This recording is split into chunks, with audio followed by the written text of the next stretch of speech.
பேரறிஞர் அண்ணா பிறந்த மண்ணில் தமிழக வெற்றி கழகத்தினுடைய தலைவர்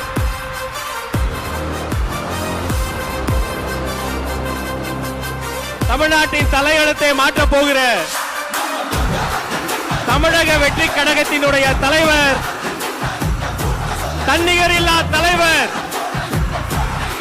நாளைய தீர்ப்பு தமிழ்நாட்டின் நம்பிக்கை வெற்றி தலைவர் இதோ வருகிறார்.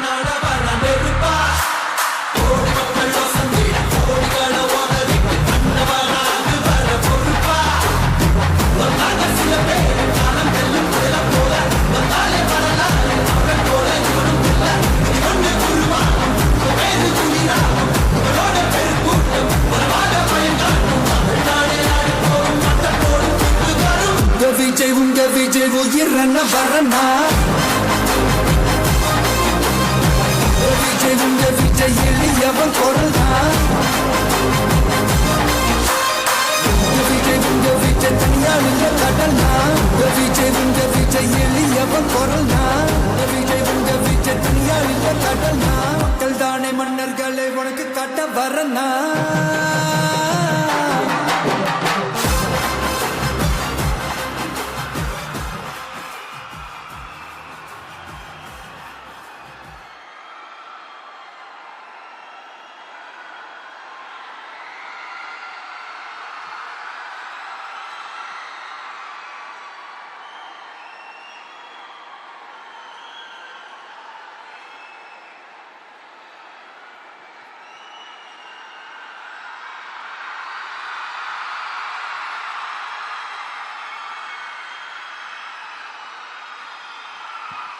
வெற்றி தலைவர் அவர்களுக்கு காஞ்சிபுரம் மாவட்ட செயலாளர் தென்னரசு அண்ணன் அவர்கள் மலர் கொத்து கொடுத்து வரவேற்பு செய்கிறார்.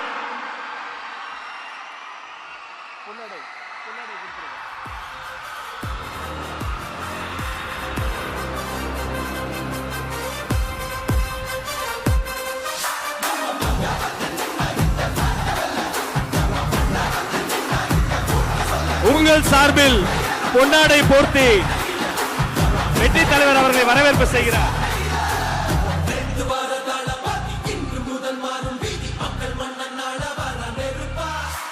மாவட்ட செயலாளர் அவர்கள்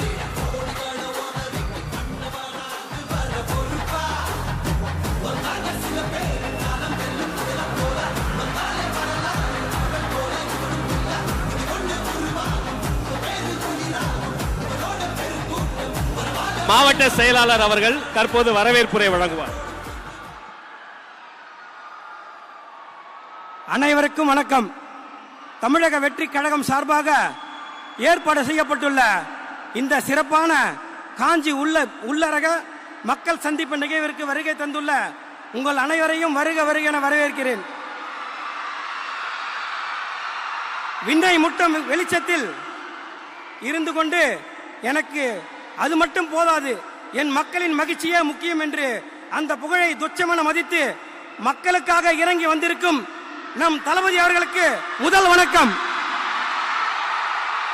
தமிழக அரசியல் களம் எத்தனையோ தலைவர்களை கண்டிருக்கிறது.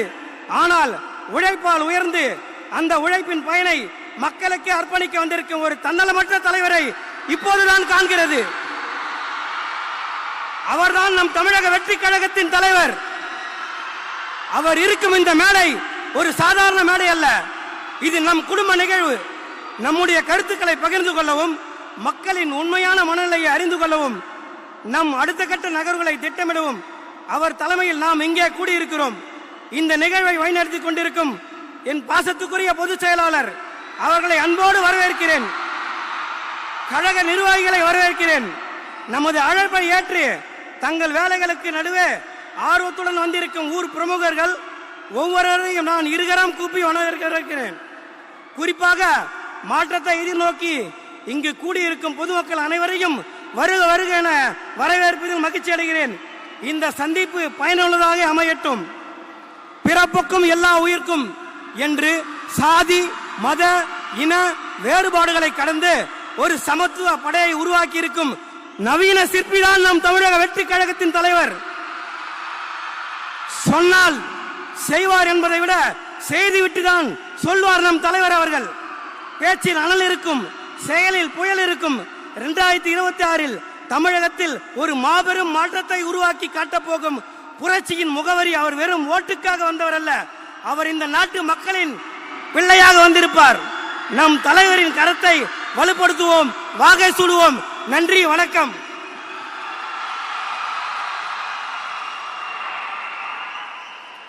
தென்னாட்டு பெர்னாட் ஷா, பேரறிஞர் அண்ணா பிறந்த மண்ணில் எங்கள் பேரியக்கத்தின் அண்ணா வருகிறார் உங்களிடம் பேசுவதற்காக.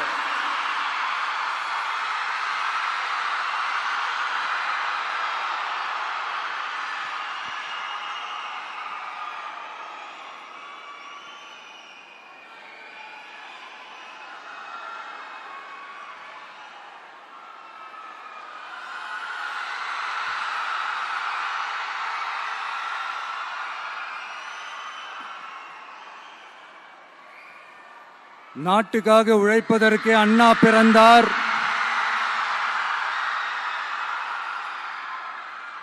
பொது நலத்தில் தானே நாள் முழுக்க கண்ணா இருந்தார் அப்படின்ட்டு எம்ஜிஆர் அவர்கள் ஒரு பாட்டு ஒன்று பாடியிருக்கிறாங்க, கேட்டிருப்பீங்க. அப்படிப்பட்ட நம்ம காஞ்சி தலைவர் அறிஞர் அண்ணா அவர்கள் பிறந்த மாவட்டம் தான் இந்த காஞ்சிபுரம் மாவட்டம்.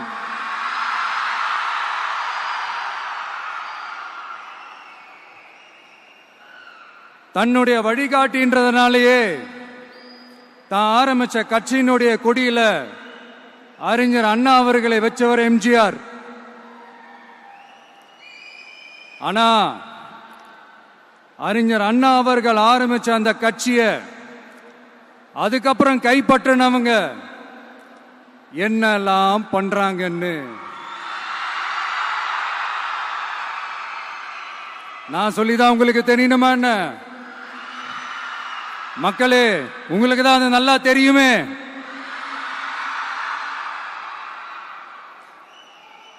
தனிப்பட்ட முறையில் எங்களுக்கும் அவங்களுக்கும் எந்த பிரச்சனையும் கிடையாதுங்க.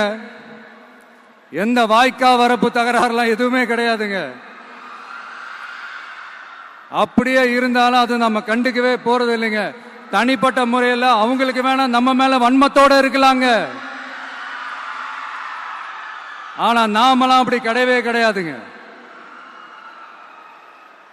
ஆனா உங்களை என்ன நம்ம எல்லாரையும் பொய் சொல்லி நம்ப வச்சு ஓட்டு போட வச்சு ஏமாத்தினாங்கல்ல,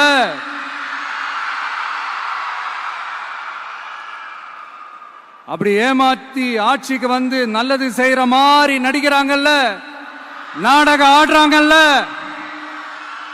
அவங்கள எப்படி நம்ம கேள்வி கேட்காம இருக்க முடியும்? அதனால அவங்கள நம்ம கேள்வி கேட்காம விட போறதே இல்லை.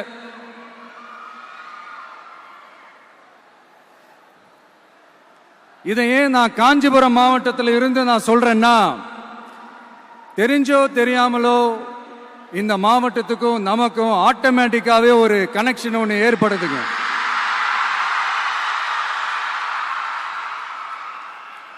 ஏன்னா நம்மளுடைய முதல் கள பயணத்தை தொடங்கினதே பரந்தூர்ல இருந்து தான்.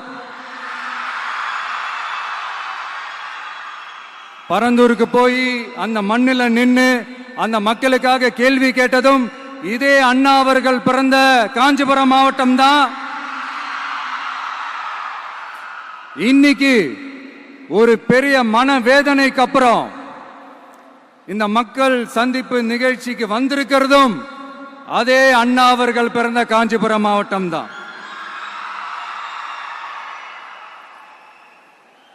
அதனால நமக்கு எல்லாமும் கொடுத்த நம்ம மக்களுக்காக எல்லா நல்லதையும் செய்யணும், அதுவும் சட்டப்பூர்வமாக செய்யணும், அங்கீகாரத்தோட செய்யணும், அதிகாரப்பூர்வமாக செய்யணும், ஒட்டுமொத்த தமிழ்நாட்டு மக்களுக்கும் செய்யணும், ஒரே மாதிரி செய்யணும், ஒரே எண்ணத்தோட செய்யணும். அந்த ஒரே லட்சியத்தோட தான் நாம் அரசியலுக்கே வந்திருக்கிறோம். அதனாலதான் மக்களிடம் செல் அப்படின்னு சொன்ன அண்ணாவை கையில் எடுத்தோம். அவங்க சொன்ன மாதிரி மக்களை நோக்கி போறோம். ஆனா மக்களிடம் செல்னு சொன்ன அண்ணாவை மறந்தது யாரு?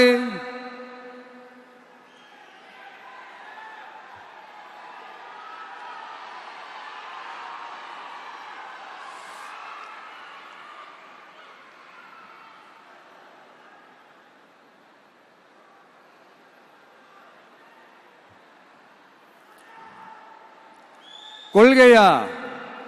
அதனப்பா கிலோ என்ன விலை என்னன்னு கேட்கிற அளவுக்கு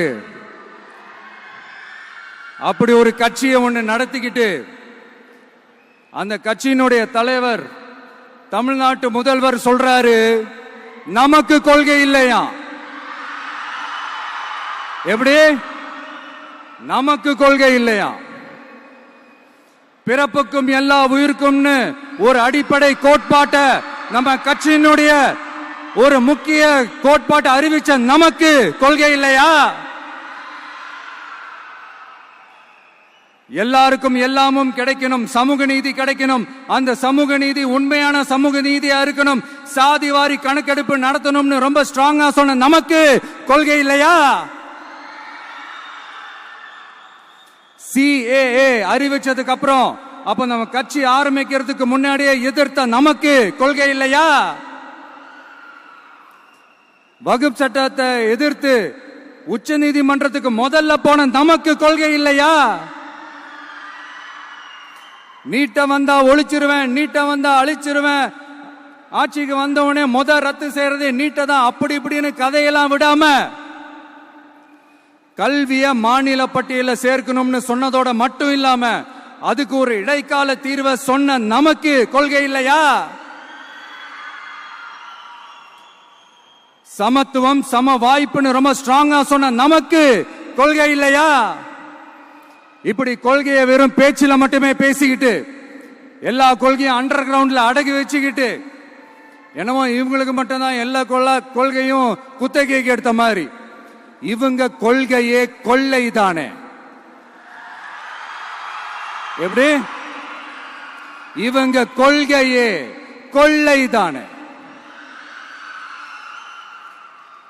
இதெல்லாம் மக்களுக்கு யாருக்கும் தெரியாதுன்னு நினைச்சிட்டு இருக்கீங்களா?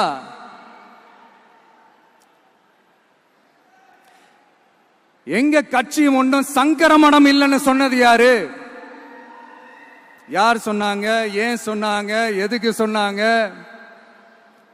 இப்ப உங்க கட்சியில என்ன நடந்துகிட்டு இருக்குது அதையும் கொஞ்சம் யோசிச்சு பாருங்க, இதையும் கொஞ்சம் யோசிச்சு பாருங்க. அதனால பாப்பா, பவள விழா பாப்பா, நீ பாசாங்கு காட்டாத பாப்பா, நீ நல்லவர்கள் போல் நடிப்பதை பார்த்து நாடே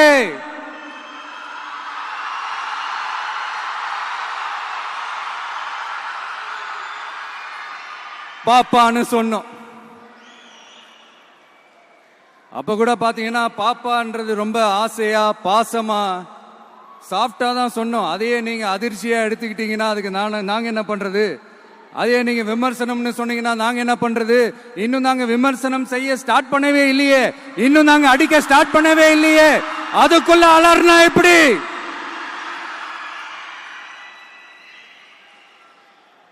அதனால உங்க அரசவை புலவர்கள் யாராவது இருந்தாங்கன்னா கர்ச்சீஃப் எடுத்து அவங்க கண்ணீரை துடைத்து விடுங்கள். சரி, அது அவங்க பிரச்சனை, அவங்க பார்த்துக்கிட்டோம். நமக்கு எப்பவுமே மக்கள் தாங்க, மக்களுடைய பிரச்சனை பத்தி பேசுறது தான். இன்னைக்கு நம்ம காஞ்சிபுரம் மாவட்டத்துக்கு வந்திருக்கிறோம். இங்க மக்கள் ஃபேஸ் பண்ற அந்த பிரச்சனையை பத்தி நம்ம பேசி ஆகணும்.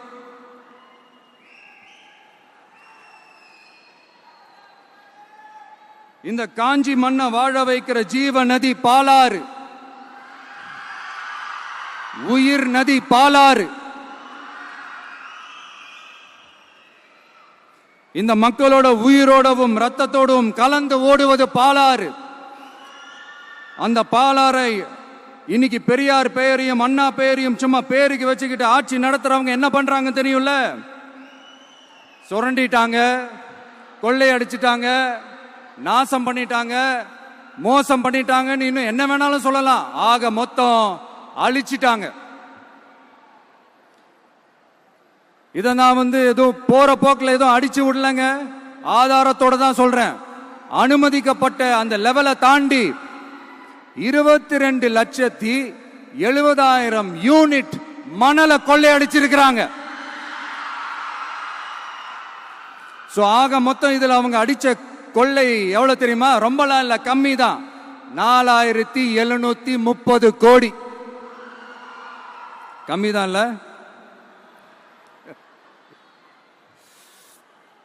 இதுக்கெல்லாம் அவங்க ஆதாரம்லாம் கேட்க முடியாது. ஏன்னா இந்த ஆதாரம்லாம் ஆல்ரெடி கோர்ட்ல இருக்குது, அமலாக்கத்துறை டிபார்ட்மெண்ட்ல இருக்குது. அந்த டிபார்ட்மெண்ட்ல வேலை செஞ்ச சில நல்லவர்கள் அவங்க அடிச்ச அந்த கொள்ளையெல்லாம் தாங்க முடியாம வெளியில சொன்ன அந்த ஆதாரங்கள் இதெல்லாம் சம்பந்தப்பட்டவங்களுக்கு இன்னும் நல்லாவே தெரியும். அதனால இது சம்பந்தமா ஆதாரங்களை கொடுலாம் அவங்க கேட்க முடியாது.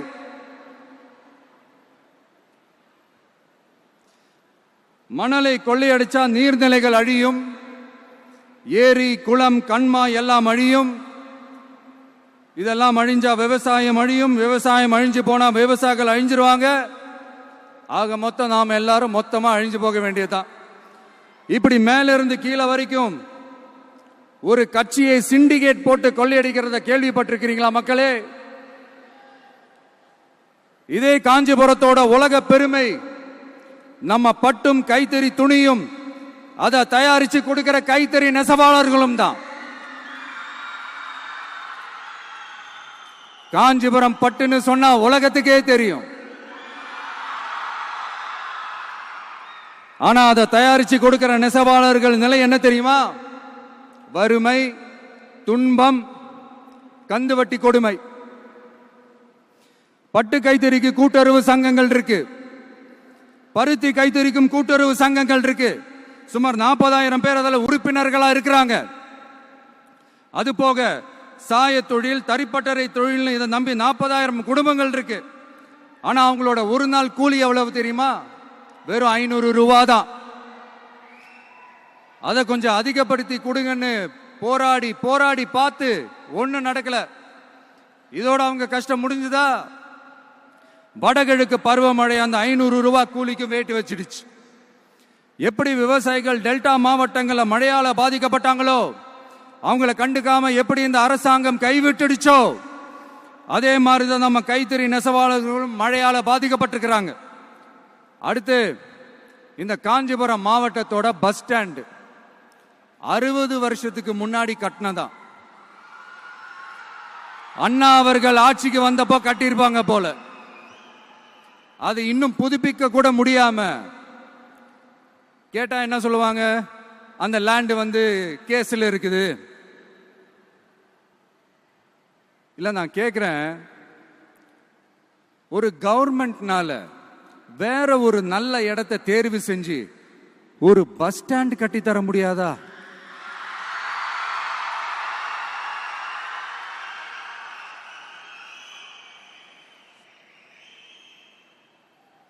பிரச்சனை என்ன தெரியுமாங்க? அவங்களுக்கு மக்களை பத்தி யோசிக்கிறதுக்கே நேரம் இல்லை, அதுதான் பிரச்சனை. அடுத்து பாலாஜாபாத் பக்கத்துல அவலூர் ஏரி இருக்கு. அது பாலாற்றை விட உயரமா இருக்கு. அதனால என்ன ஆகுதுன்னா, ஆத்து தண்ணி ஏரிக்கு போக முடியாம போயிடுது. அதை சரி பண்ணி அந்த இடத்துல ஒரு தடுப்பணையை கட்டினா ஏரி நிறைய தண்ணி நிற்கும். அப்படி நின்னா அவலூர் மட்டும் இல்ல, ஆசூர் உட்பட இன்னும் எத்தனை கிராமங்கள், எத்தனை ஆயிரம் ஏக்கர் விவசாயம் நல்லா நடக்கும். இதுக்கு இன்னும் எத்தனை வருஷம் மக்கள் கோரிக்கை கொடுக்கணும், மக்கள் போராடணும். இந்த பிரச்சனையெல்லாம் இருக்கிற அதே காஞ்சிபுரம் மாவட்டத்தில் தான் பரந்தூர் ஏர்போர்ட் கட்டுற பிரச்சனையும் இருக்குது.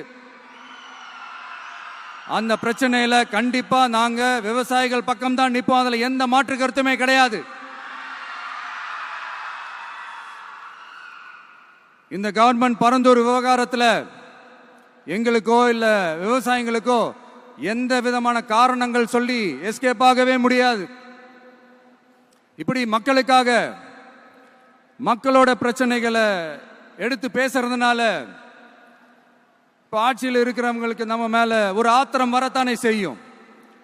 அதனாலதான் நீங்க பாத்தீங்கன்னா சட்டசபையில் ஆரம்பிச்சு ஒரு சாதாரண நிகழ்ச்சி வரைக்கும் எல்லா மேடையிலையும் மேடைக்கு மேடை டிவிக்கே தான். டிவிக்கே அவதூறு, அவதூறு டிவிக்கே, டிவிக்கே அவதூறு, அவதூறு டிவிக்கே. இதுக்கெல்லாம் கண்டிப்பா நாங்க பதில் சொல்லுவோம், சொல்லாமலாம் இருக்க மாட்டோம். இப்ப கூட கரூரை பத்தி பேசுவேன்னு எதிர்பார்த்திருப்பாங்க, அதை நான் கொஞ்சம் அப்புறமா பேசுறேன். பட் இப்போ நம்மளுடைய விஷன் என்னன்னு சொல்லணும்னு நான் கொஞ்சம் ஆசைப்படுறேன். நம்ம ஆட்சிக்கு வந்தா, அது என்ன வந்தா,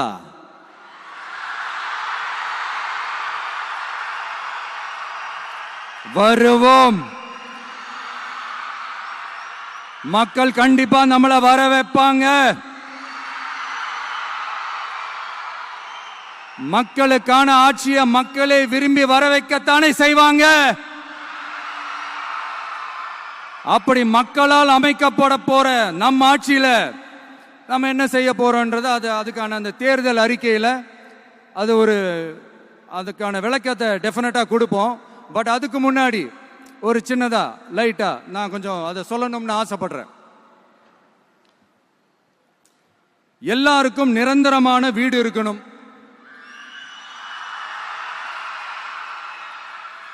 ஒவ்வொரு வீட்டுக்கும் ஒரு மோட்டார் சைக்கிள் வாகனம் உறுதியா இருக்கணும். காரும் தான் லட்சியம்.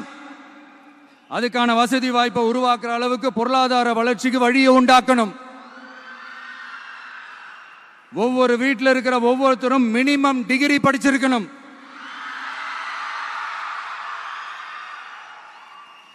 ஒவ்வொரு வீட்லையும் குறைந்தபட்சம் ஒருத்தருக்கு நிரந்தர வருமானம் கிடைக்கணும். அதுக்கான வேலை வாய்ப்பை உருவாக்கணும். அதுக்கு தகுந்த மாதிரி கல்வியில பாடத்திட்டத்தில் சீர்திருத்தம் செய்யணும். கவர்மெண்ட் ஹாஸ்பிட்டல்ஸுக்கு மக்கள் எல்லாரும் பயம் இல்லாம நம்பி போற மாதிரி மாத்தணும்.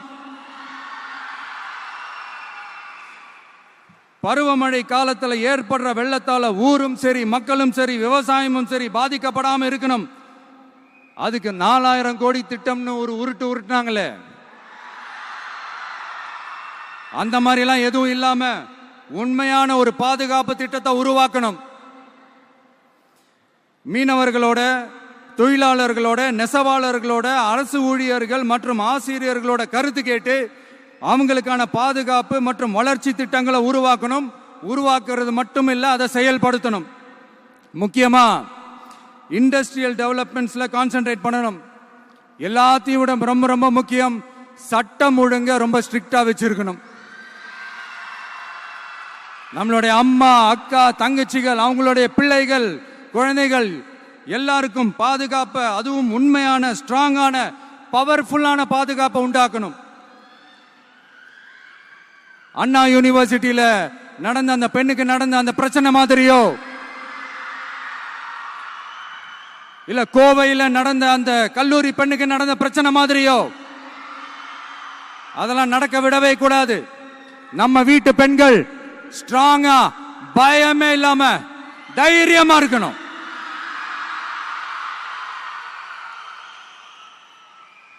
இதை எப்படி செயல்படுத்த போறோன்றது முன்னாடி சொன்ன மாதிரி நம்மளுடைய தேர்தல் அறிக்கையில் அதுக்கான விளக்கத்தை ரொம்ப டீட்டெயில்டா கொடுப்போம்.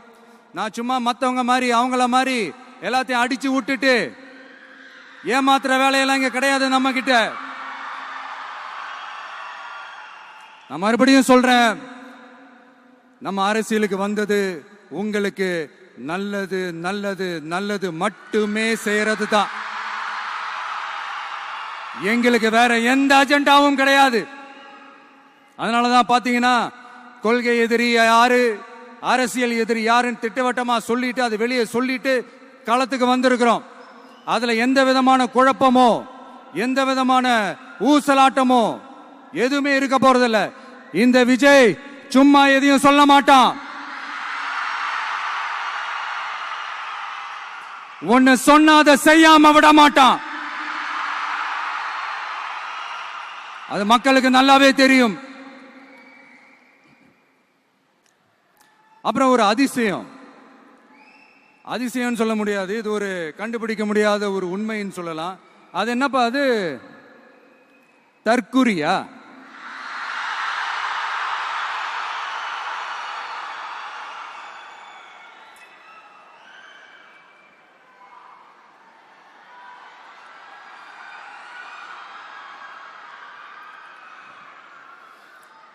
நம்ம டிவிகேக்கு சப்போர்ட் பண்ற கோடிக்கணக்கான லட்சக்கணக்கான மக்கள், நம்மளுடைய நண்பிகள், நம்மளுடைய ஜென்சி கிட்ஸ் எல்லாரையும் தற்குறிகள்னு சொல்லி வாங்கி கட்டிக்கிட்டு இப்போ அவங்களாம் தற்குறி எல்லாம் கிடையாது, அப்படிலாம் அவங்கள கூப்பிடாதீங்க. அவங்க சங்கிகள்லாம் கிடையாது, அப்படிலாம் அவங்கள கூப்பிடாதீங்கன்னு சொல்லி ஒரு குரல். யாருடா அந்த குரல் அப்படின்னு பார்த்தா, இப்ப ரீசெண்டா அறிவு திருவிழான்னு ஒண்ணு நடத்தினாங்கல்ல, சாரி அவதூறு திருவிழா. அதுல அவங்க தலைமையே குழப்பற மாதிரி, அறிவு கண்ணை திறந்து வைக்கிற மாதிரி ஒருத்தர் பேசியிருக்கிறார். அவர் யாருன்னா அது அவங்களோட எம்எல்ஏவே. அந்த எம்எல்ஏ யாருன்னா நம்மளுடைய கொள்கை தலைவர்கள் ஒருத்தரான மக்கள் சேவகர் அஞ்சலை அம்மாளோட சொந்தக்காரர். என்னடா இது இப்படி ஆகி போச்சு? டிவிகேக்கு சப்போர்ட் பண்ற மாதிரி நம்ம கட்சியிலிருந்தே ஒரு குரல் வருதுன்னு சொல்லி தலைமையில ஃபுல்லா கன்ஃபியூஷன். அந்த கன்ஃபியூஷன் இதோட நிக்காது. அந்த ஆதரவு குரல் ஒரு வீடு விடாம, ஒரு இடம் விடாம, எல்லா இடத்திலையும், எல்லா வீட்லயும் இன்னும் பலமா எதிரொலிக்குதான் இல்லையான்னு பாருங்க. சும்மா பிளாஸ்ட் தான்.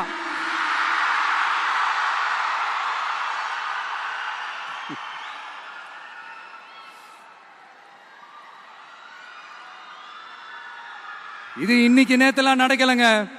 1972லயே நடந்து முடிஞ்சிருச்சு. எப்போ எம்ஜிஆர் அவர்கள் கட்சி ஆரம்பிச்சாங்களோ அப்பவே அது ஒரு கூத்தாடி கட்சி.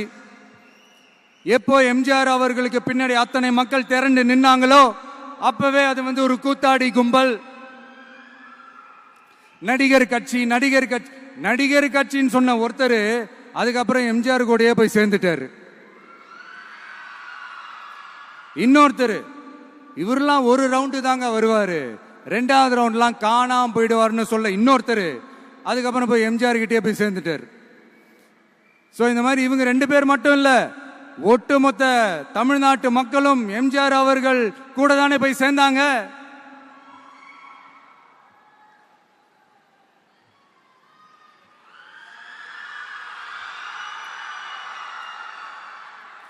அதனால இது வரலாறு. இந்த வரலாறு நம்மளை விட அவங்களுக்கு இன்னும் நல்லாவே தெரியும். அதனாலதான் பாத்தீங்கன்னா 53 வருஷமா அதே கதறல்கள். கூத்தாடி கூட்டம், நடிகர் கட்சி, நடிகர் கூட்டம், இப்படி. மர்மயோகின்ற ஒரு படத்துல அவருடைய கேரக்டர் பேர் கரிகாலன். அதுல ஒரு சூப்பர் டயலாக் ஒன்று சொல்லியிருப்பாரு. குறி வைத்தால் தவற மாட்டேன், தவறுமானால் குறியே வைக்க மாட்டேன்.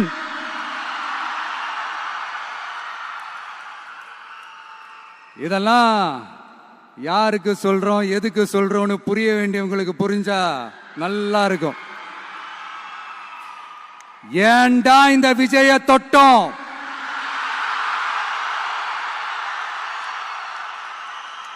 ஏண்டா விஜய் கூட இருக்கிற அந்த மக்களை தொட்டோம்? நினைச்சு ஃபீல் பண்ண போறீங்க.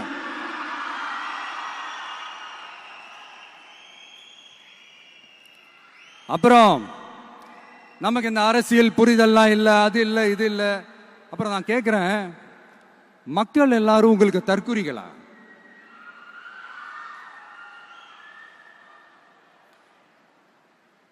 அதே மக்களோட ஓட்டு வாங்க போற நாம தற்குறிகள்னா, அப்ப இவ்வளவு நாள் அதே மக்கள் கிட்ட இருந்தானே நீங்க ஓட்டு வாங்கிட்டு இருந்தீங்க. அப்ப நீங்க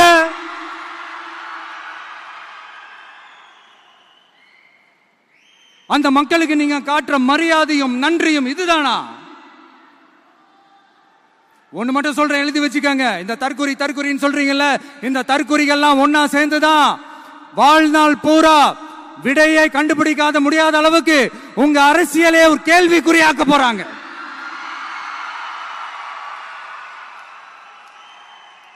இவங்கெல்லாம் யாரும் இங்க தற்குறிகள்லாம் கிடையாது.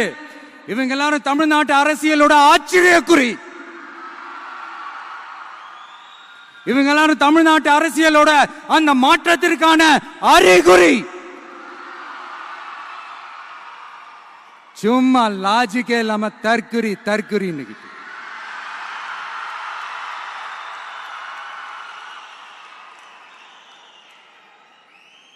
நண்பி,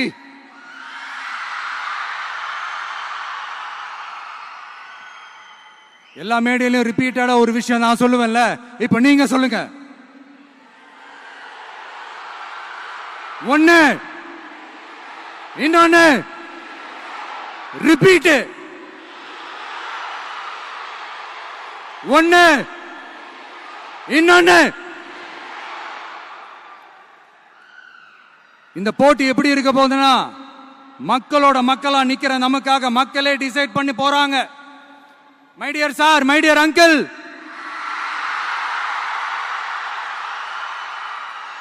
ஆல்ரெடி டிசைட் பண்ணியாச்சு. கான்பிடென்டா இருக்க மக்களே, நல்லதே நடக்கும், வெற்றி நிச்சயம். மீண்டும் சந்திக்கும் வரை நன்றி, வணக்கம்.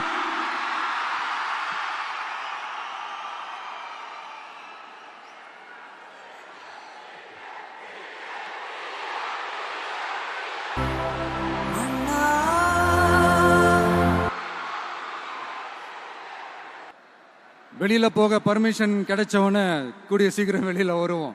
அதனாலதான் இப்படி ஒரு ஏற்பாடு. எல்லாரும் இருந்து சாப்பிட்டு போகணும்.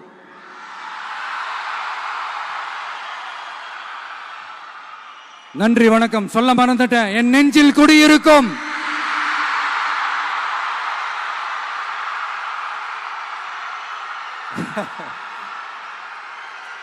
Sorry, slip my mind. Thank you. மீண்டும் சந்திக்கும் வரை நன்றி, வணக்கம்.